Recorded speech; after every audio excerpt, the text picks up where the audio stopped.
Melihat jumlah kaum muslimin yang sangat banyak dan diiringi suara takbir, orang-orang kafir Quraisy tidak mampu berbuat apa-apa. Akhirnya, kaum muslimin masuk kota Mekah dengan damai, tanpa perlawanan. Rasulullah Shallallahu Alaihi Wasallam memakai sorban berwarna hitam tanpa berpakaian ihram, bertawaf dengan menaiki unta beliau. Ketika itu beliau tidak memaksakan diri untuk mencium Hajar Aswad karena yang bertawaf cukup banyak. Tetapi beliau sekedar menunjukkannya dan menggunakan tongkat beliau itu sebagai pengajaran kepada umatnya agar tidak berdesakan apalagi bertengkar dalam upaya mencium Hajar Aswad. Dalam kesempatan itu juga Rasulullah memerintahkan Bilal untuk naik ke atas puncak Ka'bah dan mengumandangkan azan untuk pertama kalinya di Mekah. Setelah penaklukan kota Mekah, manusia berbondong-bondong memeluk Islam pada tahun ke-10 Hijriah. Rasulullah Shallallahu Alaihi Wasallam melaksanakan ibadah haji dan itulah satu-satunya ibadah haji yang dilakukan beliau bersama 100.000 orang.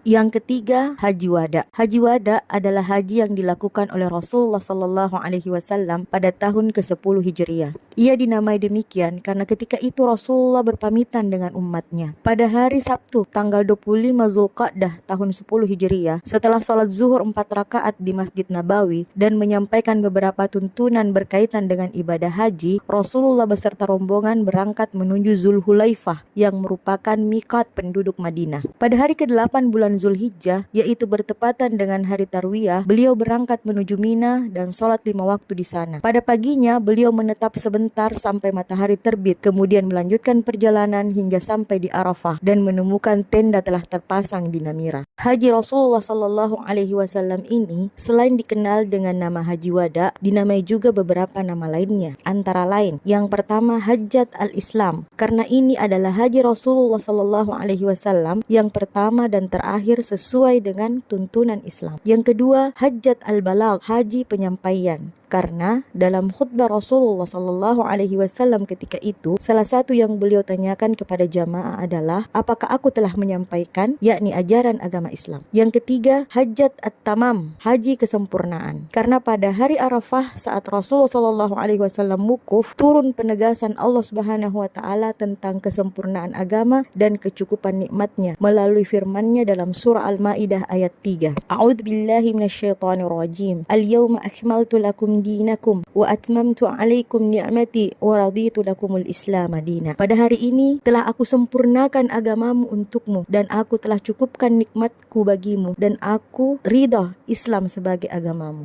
Sekembali Rasulullah Sallallahu Alaihi Wasallam dari Haji Wada pada akhir bulan Safar tahun 10 Hijriah, sekembalinya dari makam Baqi, Rasulullah Sallallahu Alaihi Wasallam singgah di rumah Aisyah radhiyallahu anha. Rasulullah Sallallahu Alaihi Wasallam merasakan sakit kepala dan semakin lama semakin sakit hingga pada hari Senin tanggal 12 Rabiul Awal tahun 11 Hijriah atau bertepatan dengan tanggal 8 Juni 623 Masehi, beliau Sallallahu Alaihi Wasallam wafat di rumah Aisyah radhiyallahu anha. Hikmah pembelajaran. Untuk mencapai tujuan mulia, bersikaplah lemah lembut dan tidak frontal. Fathu Makkah meninggalkan kesan positif bagi penduduk Mekah terhadap pribadi Rasulullah Sallallahu Alaihi Wasallam khususnya dan kaum muslimin pada umumnya. Peristiwa Haji Wada merupakan peristiwa penting dalam sejarah dakwah Rasulullah Sallallahu Alaihi Wasallam yang mengajarkan tentang persaudaraan dan kesempurnaan Islam sebagai agama rahmatan lil alamin. Alhamdulillah, demikianlah video pembelajaran kita pada kesempatan ini. Jazakumullahu khairan. Wassalamualaikum warahmatullahi wabarakatuh.